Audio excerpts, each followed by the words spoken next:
வணக்கம். தமிழ் திரையுலகில் பேரதிர்ச்சி. பழம்பெரும் கன்னடத்து பைங்கிளி என்று அன்போடு அழைக்கப்படும் சரோஜா தேவி அவர்களை பற்றி உங்களுக்கு மிக முக்கியமான தகவல்களை நாம் தெரிவிக்க போகிறோம். அவரது தற்பொழுது குடும்ப பின்னணி, அவரது குடும்ப நிலைமை எப்படி இருக்கிறது என்பதை பார்ப்பதற்கு முன்பாக தமிழ் சினிமாவிற்குள் எப்படி அறிமுகமானார் என்பதை நாம் பார்த்துவிடலாம்.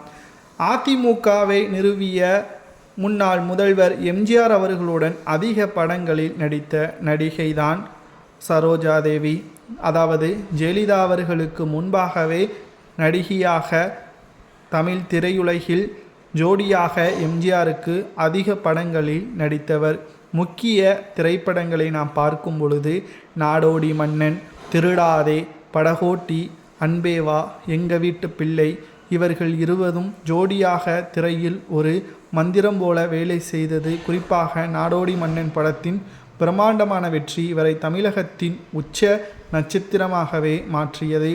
அடுத்து சிவாஜி கணேசனுடனும் சரோஜா தேவி பல படங்களிலும் நடித்துள்ளார். அதிலும் மிக முக்கியமான படங்களை நாம் பார்க்கும் பொழுது பாலும் பழமும், பாசமலர், இரும்புத்திரை, ஆலயமணி போன்ற மிக முக்கியமான படங்களிலும் அதிக வேடங்களிலும் சிவாஜியுடன் இணைந்தும் நடித்து முக்கிய நடிகையாக தமிழ் சினிமாவில் வந்துள்ளார். சரோஜா தேவி என்றாலே அவரது கியூட்டான கொஞ்சம் தமிழ் பேச்சும் பிரத்யேகமான கண் அசைவுகளும் தான் ரசிகர்களுக்கு நினைவுகளுக்கு வரும் சரோஜா தேவி என்றாலே. ஆனால் அவரது தற்பொழுது வாழ்க்கை எப்படி இருக்கிறது தெரியுமா? பெங்களூருவில் தனது குடும்பத்துடன் வசித்து வருகிறார். அவருக்கு ஒரு மகனும் ஒரு மகளும் உள்ளனர். தனது கணவர் ஸ்ரீ ஹர்ஷா நினைவாக அறக்கட்டளை தொடங்கி ஏழை மாணவர்களுக்கு கல்வி உதவித்தொகையும் செய்து வருகிறார். மருத்துவ உதவிகளையும் செய்து வருகிறார். மேலும் பத்ம பூஷன், பத்மஸ்ரீ போன்ற உயரிய விருதுகளையும் பெற்றுள்ளார். மேலும் இவரது உடல்நிலை தற்பொழுது மிக மிக மோசமாக இருப்பதாகவும் கூறப்படுகிறது.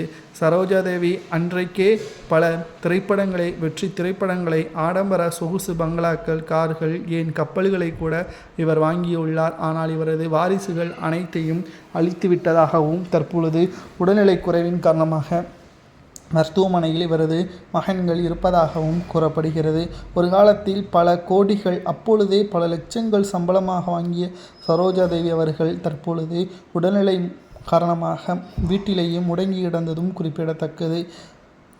கஷ்டப்பட்டு உழைத்த வருமானத்தை, பணத்தை அவரது வாரிசுகள் சரியான முறையில் பயன்படுத்தவில்லை என்றால் மீண்டும் அவர்கள் சீரோவாகத்தான் வருவார்கள் என்பதற்கு சரோஜா தேவி அவர்களது குடும்பமே ஒரு முன் உதாரணமாக அமைந்துவிட்டது.